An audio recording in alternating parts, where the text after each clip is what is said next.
Alo, Trà Vinh xin chào các bạn. Hôm nay thì mình chia sẻ cái cách làm bánh gạo nè. Bánh gạo hoàn toàn từ bột gạo, có thể làm được mình ăn rất là nhiều món luôn.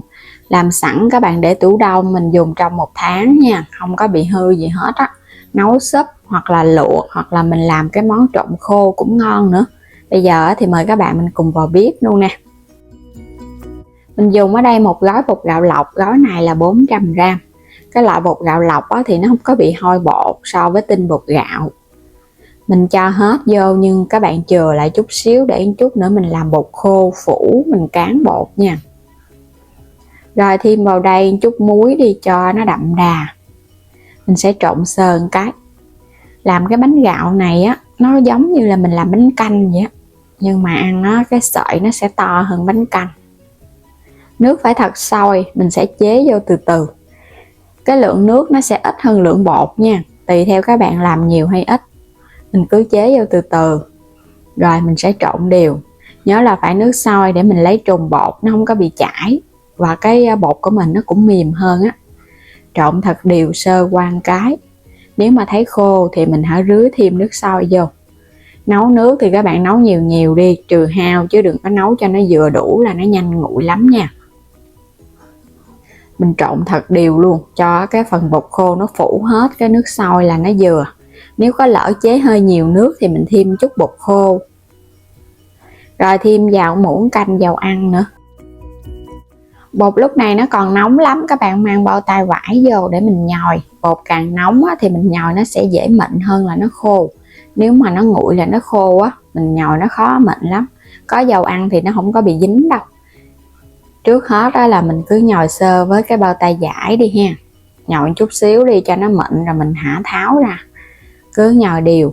Cái động tác nhồi này cũng giúp cho cái bánh gạo của mình nó dai hơn. Nó dai theo kiểu tự nhiên mà nó không có bị hôi bột. Nhồi cho nó dẻo mịn lại.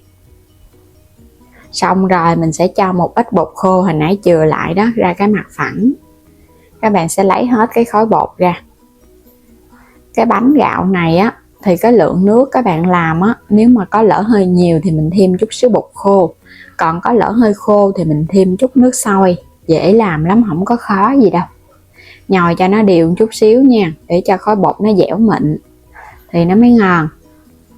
Nhồi khoảng vài phút là được rồi, không cần lâu quá đâu.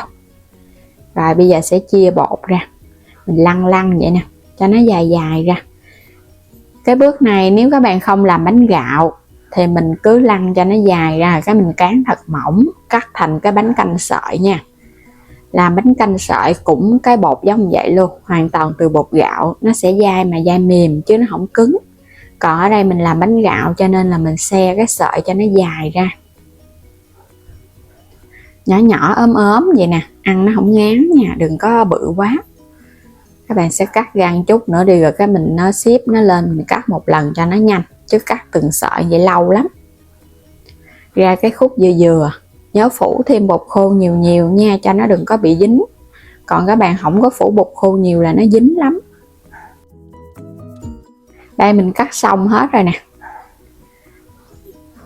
400g bột, tính luôn cái phần bột khô để làm bột áo luôn, mà ra rất là nhiều cái sợi bột bánh gạo. Bánh gạo này làm xong phủ thêm bột. Các bạn để tủ đông đó, mình ăn được rất là nhiều món. Khi nào mà mình để ăn đem ra các bạn luộc lại cho nó chín cái là ngon rồi ha. Rồi bây giờ mình sẽ cất vào trong hộp. Còn nếu ăn liền thì các bạn không cất vào hộp đâu, mà mình bắt nước sôi lên, cái thả cái bột này vô luộc. Luộc trong vòng 5-7 phút vậy đó, nó nổi lên trên là nó chín. Nấu nồi nước súp xương thịt heo, mình chan vô cũng ngon.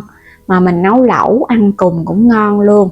Hoặc là sốt theo cái kiểu Hàn Quốc các bạn, sốt với kim chi chua chua ngọt ngọt cũng ngon luôn Mình thấy rất là dễ ăn. Mình chúc các bạn ai ai cũng làm thành công nha. Bây giờ thì xin chào tạm biệt, hẹn gặp lại các bạn ở những video tiếp theo. Và đừng quên đăng ký ủng hộ kênh mình, bấm vào góc trái video xem sản phẩm mua ủng hộ mình với nha.